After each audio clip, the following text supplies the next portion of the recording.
everyone, welcome you all to my YouTube channel. This is Megha Kalshrest. Today we are going to study about two different types of immunity and then about vaccination and immunization. So let's begin today's topic without wasting our time.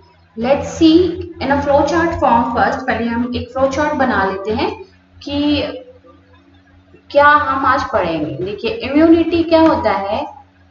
Immunity जो होती है वो हमारी body की ability होती है कि हम डिजीज से कितना फाइट कर पा रहे हैं।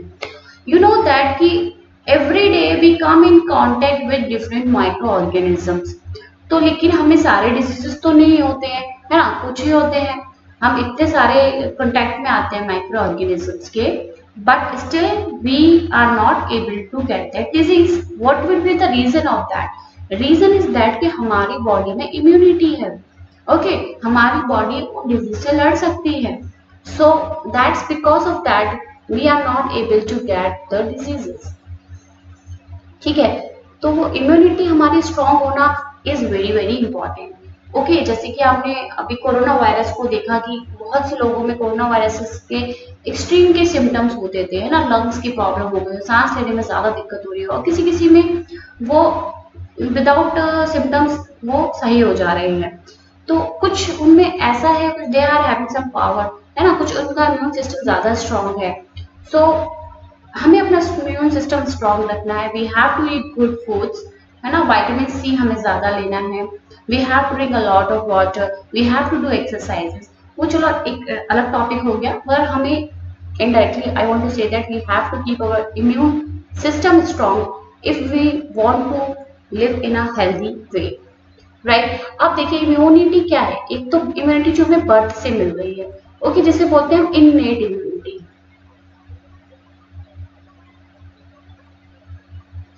This immunity is present from the birth, birth से ही हमारे में प्रेजेंट है। दूसरी इम्यूनिटी होगी एक्वायर्ड।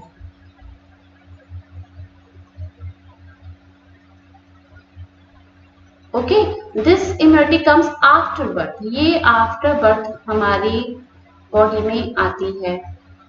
ठीक है, और innate immunity is not pathogen specific. ये पैथोजन के लिए स्पेसिफिक नहीं है, not pathogen specific. And this acquired immunity is pathogen specific.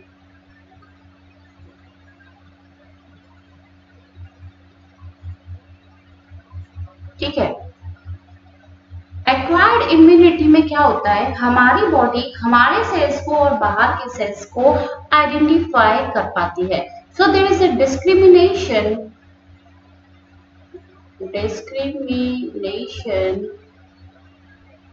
Between self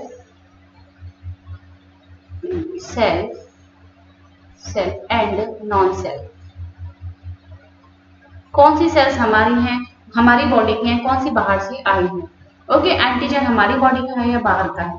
this will be identified by the acquired immunity. Okay acquired immunity में दो तरह के response मिलते हैं। एक तो होता है लिक्विड से मिलता है, यानी कि ब्लड से, उसे बोलते हैं ह्यूमोरल इम्यून रेस्पॉन्स। और एक जो सेल से मिलेगा हमें रेस्पॉन्स, वो होता है cell mediated immune response. Okay cell mediated,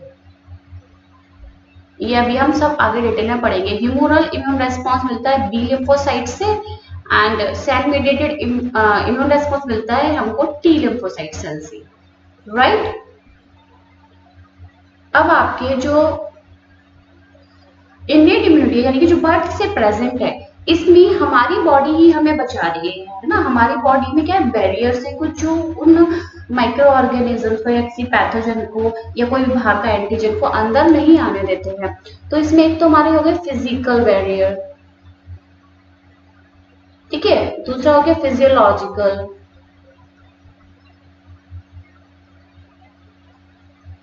then third is the cellular barrier and fourth is the cytokine barrier।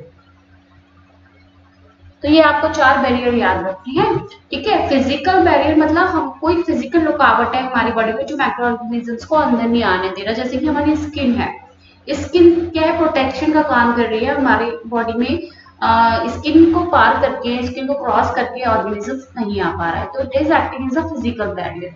Physiological में आगे आपका सलाइवा इन द माउथ, ठीक है। ईयर वैक्स, ये माइक्रोब्स का अंदर नहीं जाने दे रहे हैं। एसिड इन द स्टमक जो जर्म्स को किल कर रहा है, ये हो गया फिजियोलॉजिकल बैरियर। सेलुलर बैरियर में आके WBC आ गए, सेल्स है ना, सेल्स जो है फाइट कर रहे हैं। ओके, सो इसमें एक वर्ड दिया है, वो भी चलो आगे बताएंगे। Then cytokine barrier, cytokine barrier मतलब ये कुछ ऐसी प्रोटीन्स है, ग्रुप ऑफ प्रोटीन्स है, इसमें है अल्फा इंटरफेरोन्स, एक प्रोटीन है इंटरफेरॉन, ठीक है।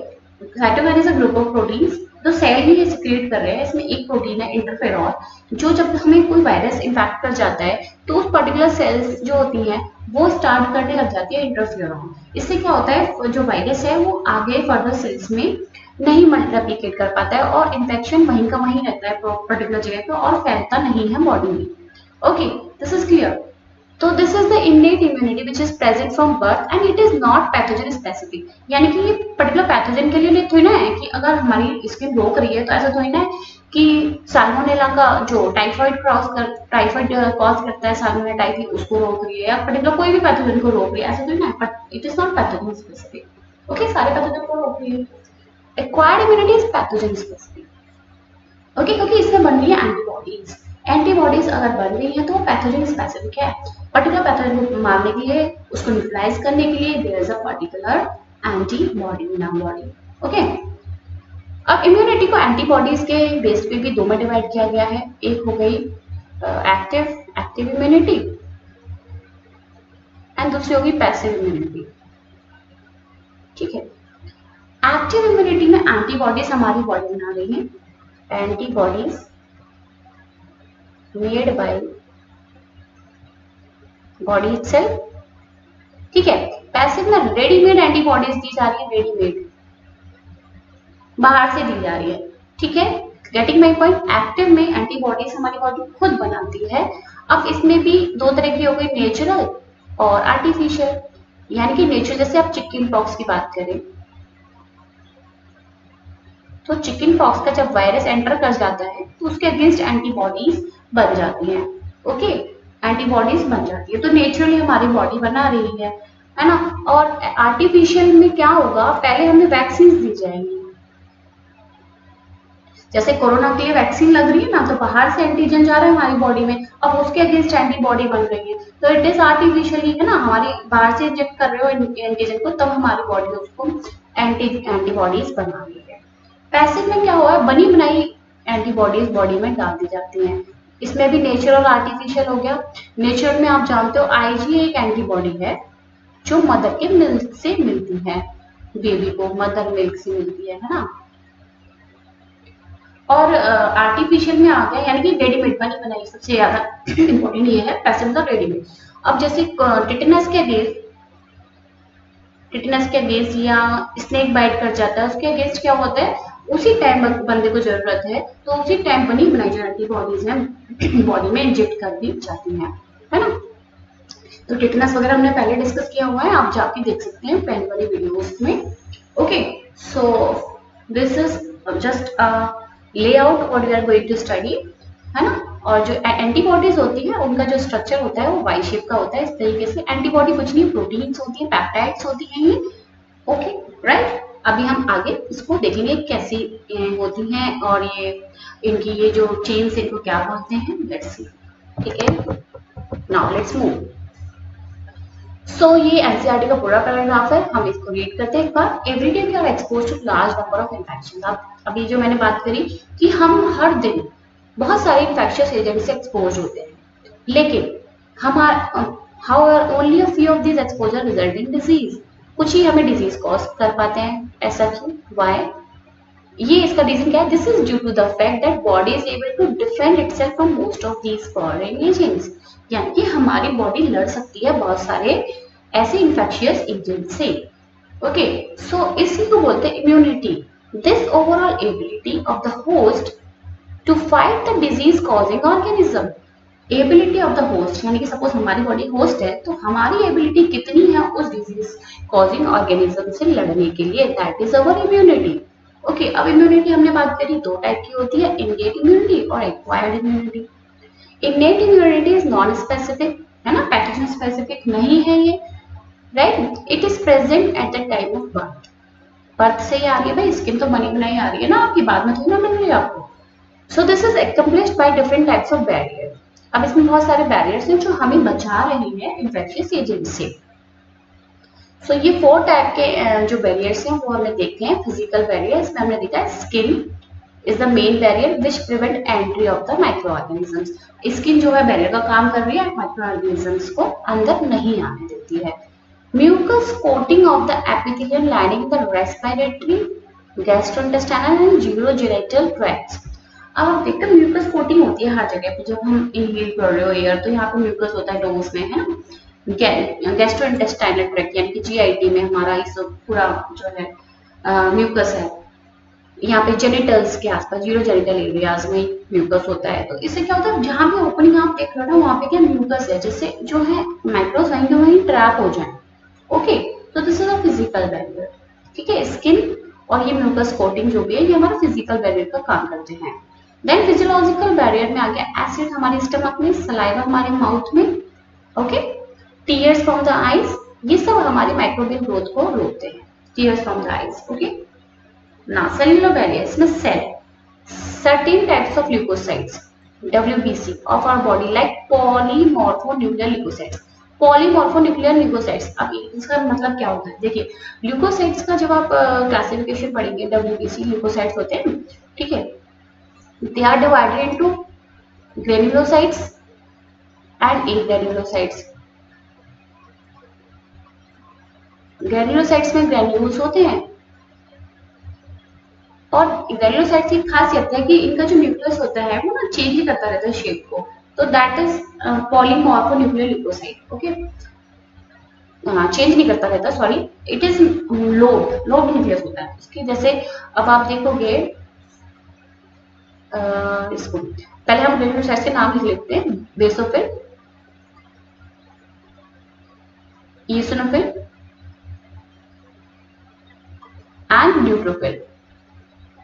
ठीक है, ए ग्रेन्युलोसाइट्स में आपके आ गए मोनोसाइट एंड लिम्फोसाइट।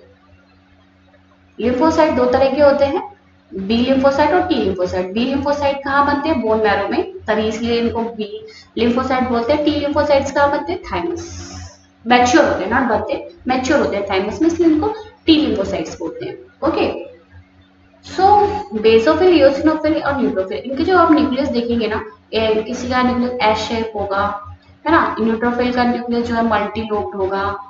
तो यू कैन सी पॉलीमॉर्फोन्यूक्लियर है ना, कई सारे न्यूक्लियस इसमें, न्यूक्लियस कई सारे नहीं है, मतलब they are lobed actually, so that's why they are called polymorphonuclear leukocytes, PMNL neutrophils। Example है न्यूट्रोफिल्स, eosinophils, basophils, ये सब क्या है, पॉलीमॉर्फोन्यूक्लियर ल्यूकोसाइट्स हैं। और आपके मोनोसाइट हुए और नेचुरल किलर यानी कि लिम्फोसाइट्स हुए, ये मोनोसाइट और lymphocytes in the blood as well as macrophages in the tissues can phagocytose and destroy microbes। तो ये जो WBC है हमारे सेल्स, ये जो डिस्ट्रॉय कर देते हैं कोई भी फॉरेन माइक्रोब्स एंटर करता है। तो अब आप जानते हो मोनोसाइट जब मैच्योर हो जाता है तो उसे मैक्रोफेज बोलते हैं। ठीक है, ये मैक्रोफेज कहाँ चला जाता है, ये जो ब्लड में बह रहा है मोनोसाइट, ये निकल के बाहर आ जाता है and it will enter in the tissues. तो टिश्यूज में होता है हमारा macrophage. Is it clear? Then your cytokine barrier. Cytokine barrier मैंने बताया, साइटोकाइन के ग्रुप ऑफ प्रोटीन्स हैं। तो वायरस इन्फेक्टेड सेल जो होती हैं वो एक इंटरफेरॉन नाम की प्रोटीन्स क्रिएट करती हैं, जिससे जो नॉन इन्फेक्टेड सेल्स जो होती हैं उनमें इन्फेक्शन नहीं हो पाता है। ठीक है, जैसे पर्टिकुलर हमारे यहाँ पे हमारा वायरस एंटर हुआ, यहाँ पे चला गया, यहाँ पे जो है वायरस सेल्स हैं उन्होंने इंटरफेरॉन नाम का एक प्रोटीन सिक्रीट करना शुरू किया। ठीक है, cytokine is a group of protein, interferon एक साइटोकाइन टाइप की एक प्रोटीन है। तो इससे क्या होगा, वायरस इन्फेक्टेड सेल ही सिक्रीट कर रही हैं और बाकी की जो हेल्दी सेल्स है उनमें इन्फेक्शन नहीं होता है। This is what we call cytokine barrier. Okay, तो आप देख सकते हैं चारों बैरियर है। फिजिकल बैरियर में देखा, फिजियोलॉजिकल देखा, सेल्स देख लिए, cellular barrier, cytokine barrier. This is what we call innate immunity. Now next immunity is the acquired immunity. As I said, it is pathogen specific. Okay, it is pathogen specific, particular pathogen के लिए particular antibody बनता है। It is characterised by memory. Okay, if one time that infection occurs in our body, there are some cells which remember that, है ना। B और T lymphocyte जो होते हैं वो याद रखती हैं, मेमोरी रहती है उनमें। तो जब भी फर्दर वो इन्फेक्शन होगा in the next time, our body will defend that infection in a more we can say in a more amnestic way. Okay, so this means that when our body encounters a pathogen for the first time, it produces a response called primary response. तो पहली बार जब pathogen enter कर रहा है और हमारी body उससे लड़ रही है, वो जो रिस्पॉन्स हमारी बॉडी दे रही है, that is what we call primary response, जो कि कम इंटेंसिटी का होता है, which is of low intensity. Okay, पहली बार में पैथोजन हमारी बॉडी में ज्यादा इफेक्ट डालता है। सब्सिक्वेंट एनकाउंटर, एक एनकाउंटर हो गया, अब दोबारा जब pathogen when it enters in our body with the same pathogen elicit a highly intensified secondary or anamnestic response. तो secondary response is more good. Okay, ज़्यादा energy वाली है। Okay, secondary response is very very good और it will protect your body in a proper way. So this is step to the fact that our body appears to have memory of the first encounter. इसका मतलब क्या हुआ कि अपना body there is a memory. पहले encounter यानी पहली बार जब इन्फेक्शन हुआ है उसकी memory is there in our body. So the primary and the secondary immune responses are carried out with the help of two special types of lymphocytes. They are B lymphocytes and the T lymphocytes. So this primary and secondary immune response is given by B lymphocyte cells and T lymphocyte cells. B lymphocyte cell is going to produce antibodies. B lymphocyte cells is going to produce antibodies. बहुत सारी antibodies ये बनाती हैं और ये antibodies antigen को पकड़ के उसको न्यूट्रलाइज कर देती हैं। Okay, so this is what we call acquired immunity, and as I said, this is pathogen specific. It is particularly there is a pathogen, there is an antibody, and it is characterized by the memory also, and it also discriminate between self and the non-self cells. Okay, the cells which are present in our body, they are our cells, and if the cells enter from outside, from foreign environment, from foreign particle, if they enter in our body, that is considered as a non-cell. Okay, so there is a discrimination. Now, as I said, antibodies are made in our body, or antibodies are given outside from ready-made antibodies. So on that basis, immunity is divided into two, active and passive. So when a host is exposed to antigens, which may be in the form of living or dead microbes or other proteins, antibodies are produced in the host body. This type of immunity is called active immunity. It means that our body is producing the antibodies, right? So when a human body, suppose host is our human body, इसमें कोई antigen enter कर गया, कोई भी dead microbe, कोई protein, okay, any living microbe, तो in our body antibodies are made against that infection or against that microbe, or this type of immunity is called active immunity.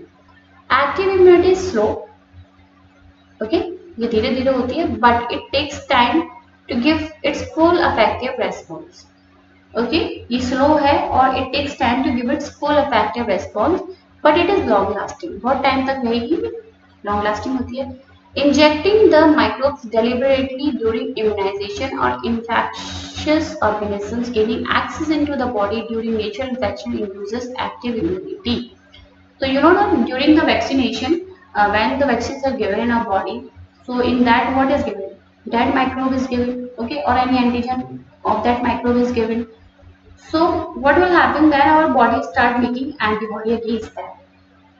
Okay, so it induces your active immunity. ये हमारी active immunity को बढ़ा देता है ना। Vaccine से क्या हमारी एक्टिव इम्यूनिटी बढ़ रही है, तो जब भी हमें नेचुरली जब वो इन्फेक्शन होगा, देन आवर बॉडी नोज, क्योंकि हमारी बॉडी में वो एंटीजन पहले ही एंटर हो चुका था in the inactive form, so our body will give a full response against that. Okay, बहुत सारी एंटीबॉडीज जल्दी बन जाएंगी।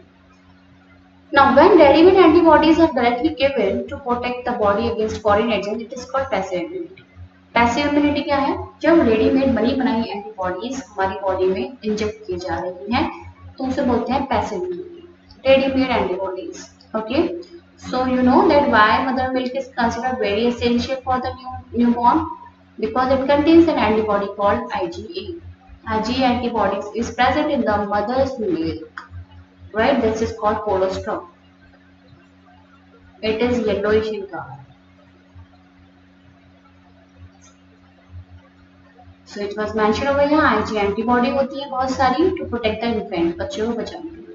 The fetus also receives some antibody from mother through the placenta. So from the placenta also some antibodies crosses and reaches to the fetus, right? So for example, RH factor आपने पढ़ा है, RH factor की मैंने video बनाई है, that you can see that video. In that you will see that RH antibodies बनती जो है वो fetus तक पहुंच सकती है, वो क्रॉस कर सकती है प्लेसेंटा को. तो बहुत सी ऐसी यूजफुल एंटीबॉडीज होती हैं, they can cross the placenta and reaches to the fetus, right? So these are the ready-made antibodies, because in mothers also you can see they are made by the mother's body and given to the fetus. So that are the ready-made antibodies. So this immunity is passive immunity. Now, the B lymphocyte produce an army of protein in response to pathogen into our blood to fight with them. So as I said, जो B lymphocyte होती है उनका काम क्या होता है? Antibodies को बनाना. ये एंटीबॉडी का स्ट्रक्चर है जिसमें आप देख सकते हैं these are the two heavy chains. ये वाली जो है heavy chain है, बड़ी चेन जो है. This is nothing but peptide. Okay, these are the two light chain. तो उसका फॉर्मूला क्या हो गया? H2L2. Okay. So hence antibody is represented as H2L2, two heavy chains, two light chains, and they are connected by disulfide bond. Okay, sulfide bond आप देख सकते हैं. Okay, so these proteins are antibodies क्या? Immunoglobulin नहीं. Ig का मतलब होता है immunoglobulin. ग्लोब्यूलिन टाइप की प्रोटीन है Ig. Okay, Ig is immunoglobulin. ये प्रोटीन्स हैं और इनको हम एंटीबॉडीज बोलते हैं. The T cells themselves do not secrete. Remember this. B cells secrete. B cells बनाते हैं एंटीबॉडी. T cells नहीं बनाते हैं. B cells को हेल्प करते हैं to make antibodies. Okay, so these cells, T cells themselves do not secrete antibodies but help B cells to produce them. Now each body molecule has 4 peptide chains. So we have seen 1, 2, 3 and 4 peptide chains होती हैं. 2 small chains and 2 longer chains, right? ये छोटी है, ये वाली small chain है, ये भी small chain है, ये heavy chain. And hence an antibody is represented as H2L2. Different types of antibodies are produced in our body. अभी हम ये एक टेबल फॉर्म में देखेंगे. ये डिफरेंट टाइप की एंटीबॉडीज हैं. ये कार्टून आपको दिखा हुआ है, ये कार्टून है कैसी दिखती है एंटीबॉडीज. यहाँ पे एंटीजन बाइंडिंग साइट होता है. Okay, this is what we call antigen binding site. तो यहाँ पे ये एंटीजन कोई भी होगा उसको पकड़ लेंगे यहाँ से. आप देख सकते हो कि एक ये एंटीबॉडी 2 एंटीजन को पकड़ सकती है एक बार. Because these antibodies are found in blood, the response is also called humoral immune response. ये antibodies कहाँ present है? They are present in the blood. Okay, so antibodies are present in the blood. यहाँ पे present है. Okay, antibodies are present in the blood, so they are giving humoral immune response. Remember this, humoral immune response is due to the antibodies. Okay, humoral का मतलब होता है fluid. Fluid के through हमें immune response मिल रहा है, that is by antibodies. So this is one of the two types of acquired immune response. Acquired immune response हमने देखा 2 तरह का था, humoral immune response and cell mediated immune response. ठीक है, जो सेल से मिलेगा. The second type is called cell mediated immune response, तो जो कि मिलता है टी लिम्फोसाइट से. This is very important. T lymphocytes से मिल रहा है humoral immune response and T lymphocytes are giving cell mediated immune response. Cell mediated immune response. Okay, remember this. So very often when some human organs like कभी-कभी heart fail हो जाता है, kidney fail हो गई किसी की, तो human जो हार्ट ट्रांसप्लांटेशन या किडनी का ट्रांसप्लांट किया जाता है, तो क्योंकि वही एक रेमेडी, जब किडनी फेल हो गई तो वही एक रेमेडी रह जाती है, तो हमें सुटेबल डोनर की जरूरत पड़ती है. Okay, search begins for a suitable donor. And you know that grafts from just any source, an animal, another primate, any human being cannot be made since the graft would be rejected. तो कोई भी हम person की kidney हम अपने अंदर डाल रहे हैं, सपोज किडनी हमारी खराब हो गई, दूसरे पर्सन से हम मिला के हमारे में डाल रही है, तो हमारी बॉडी का टिश्यू मैचिंग और ब्लड मैचिंग उससे जरूरी है। ठीक है, टिश्यू मैच करना, ब्लड को मैच करना is very very important, very essential before undertaking any graft और एनी ट्रांसप्लांट। ठीक है, किडनी का ट्रांसप्लांट होने से पहले ये सब चीजें, टिश्यू मैच करना, ब्लड ग्रुप मैच करना इज वेरी वेरी इंपॉर्टेंट, क्योंकि सेल मीडिएटेड इम्यून रेस्पॉन्स जो है ग्राफ्ट रिजेक्शन के लिए रेस्पॉन्सिबल होता है, क्योंकि ये हमारी सेल्स को और बाहर से जो सेल्स आ रही है उनको पता लगा सकता है। The body is able to differentiate self and the non self. Okay, is it clear? So now these are the different types of antibodies. अब मैं कैसे याद रखती हूँ? GAM से गेम से याद रखती हूँ, गेम और डी। गेम डी का भी फंक्शन प्रॉपर्ली नोन नहीं है। गेम से आप याद रख सकते हो IgG, IgA, IgM and IgE। सबसे बड़ी मोटी जो एंटीबॉडी है, एम से मोटा याद रखेंगे, ये है सबसे बड़ी। आप देख सकते हो कितने सारे इसमें एंटीबॉडी मिलके एक एंटीबॉडी बनानी है, देख सकते हो 1 2 3 4 5, है ना? तो दिस इज सबसे large in size, right? So these are the antibodies, and let's see types of antibodies and function. So this table आप screenshot ले लिए, this is very important. IgG, GAME से आपको याद रखना है, और GAME के अकॉर्डिंगली इसका परसेंटेज हमारी बॉडी में प्रेजेंट है। जैसे सबसे ज्यादा कौन सी? IgG 75 to 80%, उसके बाद second 15% IgA, 5 to 10% IgM and 0.02% है IgE। इसका function is not well understood. अब बात करते हैं फंक्शन की। IgG से स्टार्ट करते हैं। IgG हमारे प्लेसेंटा को क्रॉस कर सकती है ना? वुमेन जो प्रेग्नेंट होती है, प्लेसेंटा बनता है, उस प्लेसेंटा को क्रॉस कर सकती है। अभी हमने RH की बात करी थी। It is responsible for RH factor. RH factor यानी कि हमारे प्लेसेंटा को क्रॉस कर सकता है। RH फैक्टर के लिए जो एंटीबॉडी बनती है वो प्लेसेंटा को क्रॉस कर सकती है और फीटस में चली जाती है। So they protect against fungus, bacteria and any toxin। बाहर से कोई भी टॉक्सिन एंटर कर रहा है, कोई बैक्टीरिया एंटर कर रहा है, उसको ये उससे हमें बचाती है।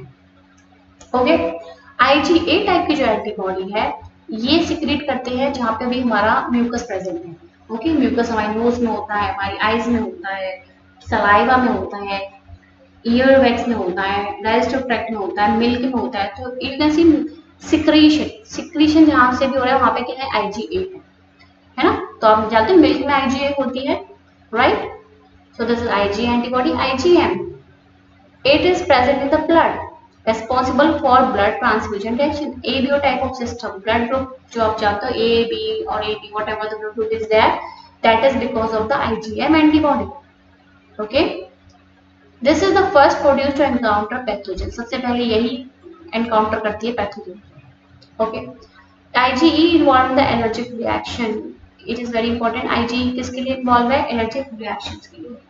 ओके, IgE इसमें भी E आ रहा है, इसलिए याद रखिएगा एलर्जिक रिएक्शन से। Okay, so this is the flow chart, sorry not flow chart, this is the table, you just take the screenshot to learn. Now vaccination and immunization. ठीक है, वैक्सीनेशन क्या होता है? बाहर से कोई माइक्रोब जो है हमारी बॉडी में एंटर किया जाता है। अब भाई माइक्रोब जिंदा तो ही ना कर देंगे, माइक्रोब को पहले किल किया जाएगा, इनएक्टिव किया जाएगा, या उस माइक्रोब में जो पर्टिकुलर एंटीजन है ना, कोई भी माइक्रोब है उसकी सेल पे कुछ एंटीजन होते हैं ना, तो उस एंटीजन को प्रिपेयर किया जाता है लैब में, तो वो एंटीजन दिया जाता है। कोई भी प्रोटीन हुई है ना, वो प्रोटीन दी जाती है in the form of vaccine. तो वैक्सीन क्या है?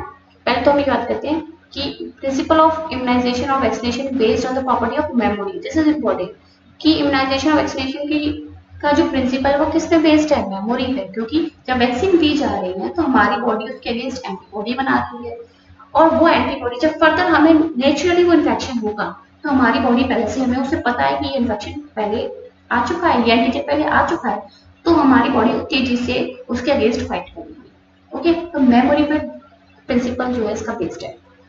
इन वैक्सीनेशन और प्रिपरेशन ऑफ एंटीजेनिक प्रोटीन, आप देख सकते हो प्रोटीन, एंटीजेनिक प्रोटीन बनाई हुई या पैथोजन को इनएक्टिव करके या वीक करके are introduced in the body, body में इंट्रोड्यूस किया जाता है। समझ गए आप? वैक्सीन में क्या होता है? कुछ नहीं होता है, इनएक्टिव करके पैथोजन को एंटर कर दिया, ये एंटी उस पैथोजन की जो एंटीजन है वो बना ली गई है ना, एंटीजन प्रोटीन बना ली गई, वो एंटर करा दी, तो उसके अगेंस्ट हमारी बॉडी क्या करेगी, antibody produce in the body, है ना, against this antigen and would neutralize the pathogenic agent. तो हमारी बॉडी एंटीबॉडी बनाएगी जो कि उस एंटीजन को न्यूट्रलाइज कर देगी। Okay, and vaccine also generate memory of B cells and T cells. Memory कौन रखता है, बी सेल्स और टी सेल्स रखते हैं। बी सेल्स क्या बना रहे हैं, एंटीबॉडी, एंटीबॉडी कौन बना रहे हैं, B sales.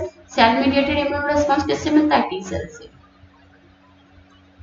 That recognize in the pathogenic. So you can see on subsequent exposure and overwhelm the invaders with massive production of antibody। तो जब भी हमें एक्सपोजर होंगे उस एंटीजन के लिए तो हमारी बॉडी और तेजी से काम करेगी और तेजी से एंटीबॉडी बनाएगी, मैसिव प्रोडक्शन हो जाएगा एंटीबॉडी का जब हमें नेचुरली वो इन्फेक्शन होगा। If a person is infected with some deadly microbe to which quick immune response is required, as in tetanus, अब हमारी बॉडी को तुरंत वो चाहिए इम्यून रेस्पॉन्स, है ना, तो हमें क्या होगा, बनी बनाई एंटीबॉडी एंटर करानी होगी। अब इतना टाइम तो है नहीं कि हमारी बॉडी बनाए फिर बचाए, जैसे टिटनस का वायरस वो बैक्टीरिया एंटर कर गया क्लॉस्ट्रिडियम टिटेनी, तो उस बैक्टीरिया को अगेंस्ट तुरंत के तुरंत रेडीमेड एंटीबॉडी दी जाती है ना, इंजेक्शन के थ्रू। So that is what we call passive immunization, है ना, पैसिव इम्यूनाइजेशन। ऐसे ही स्नेक काट लेता है तो इंजेक्शन के थ्रू एंटीबॉडी दी जाती है, तो ये पैसिव इम्यूनाइजेशन हुआ, है ना। एक्टिव इम्यूनाइजेशन क्या हुआ, कि हमारी बॉडी खुद बना रही है। ओके, इम्यूनाइजेशन क्या होता है, immunization is the result of vaccine. Immunization is the result of vaccine. Vaccine लगाने के बाद हमारी बॉडी क्या है, इम्यूनिटी डेवलप करती है, एंटीबॉडीज बनाती है, इम्यूनिटी डेवलप करती है, that is what called immunization. Okay, result of the vaccination.